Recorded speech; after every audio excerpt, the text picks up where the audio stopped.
All right, so we're going to start at the Manuka homepage.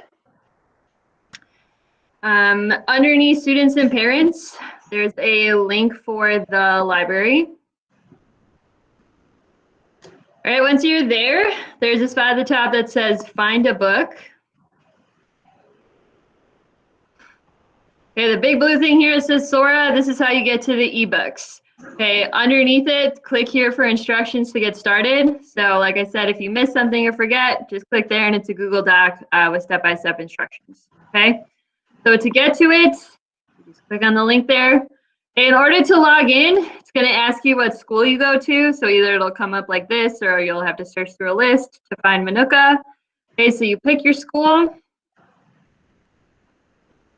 And then to get into it, you're going to use your MCHS email account. So obviously you know your email and password, so that should get you right in. Okay. To navigate around the site, you're going to look at the 4 tabs on the bottom. Oh, also, I forgot, today I'm talking about the computer desktop version of this, but you can also download this as an app on your phone. It pretty much looks the same. Okay, so either your phone or your computer, they both work. Okay, so down at the bottom, if you move over to the shelf tab here, this is where all the books are located. Okay, so we have like what our new books are. And then down the middle here, this is going to be really useful if you're trying to figure out, what book you want to read. Okay, they have different subjects. So say you want a thriller, or you want a comic book, or a science fiction, or historical fiction. Okay, you click on that and it'll give you a list of all of those books that we have. Okay, there's even more subjects if you want to look at that. Okay. Up at the top, there's a spot that says preferences. If you click on that, you can sort through books that are available. Otherwise, it'll show you everything, including stuff that's checked out. Format. So you can decide if you want to look just at audiobooks or just at ebooks. You haven't listened to audiobooks before, it's just a narration of the story. So those are some ways to search through preferences. Up at the top, you can search for a specific title if you want to, see if we have it. Okay, say we decide we want to check out Ready Player One. Just click on the title.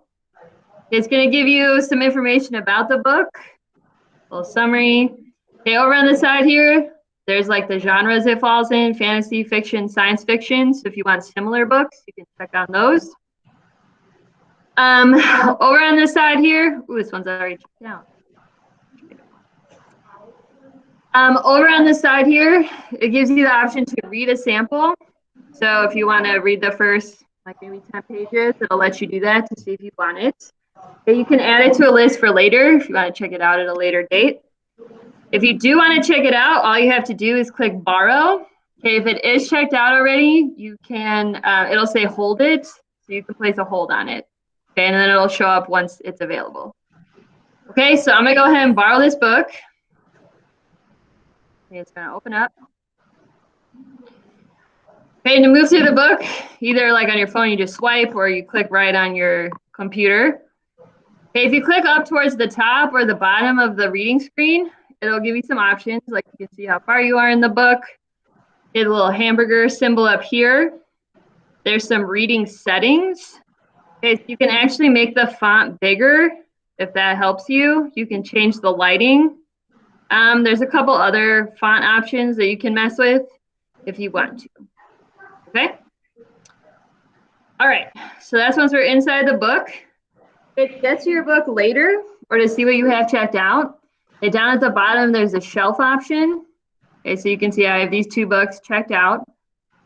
I have the option to open it if I want to keep reading. It'll save your spot, so don't worry about that. It'll open right where you left off. And you can see it's due in 20 days. When it's due, it'll just disappear that day off your account. So you don't necessarily have to worry about turning it in or being late or fees or anything like that. It'll just disappear on its own. Okay, underneath the options button here, it tells you how many days you have left until it's due. If you want to renew it, it doesn't let you do that until about 3 days before. So you kind of got to keep an eye on it, but you can't renew it. If you want to return it early, like you finish, you're done with it, you can go ahead and return it with this button. That just lets somebody else check it out. Charlene's here. Okay, so that's your shelf button down here. If you go to the last tab, the Me tab, this is just kind of fun info to look at. It tells you how much time you've spent reading, like how many days in a row you've read. If you want to do like a reading challenge, they have some options down there for you. But yeah, that is kind of a quick overview of how Sora works.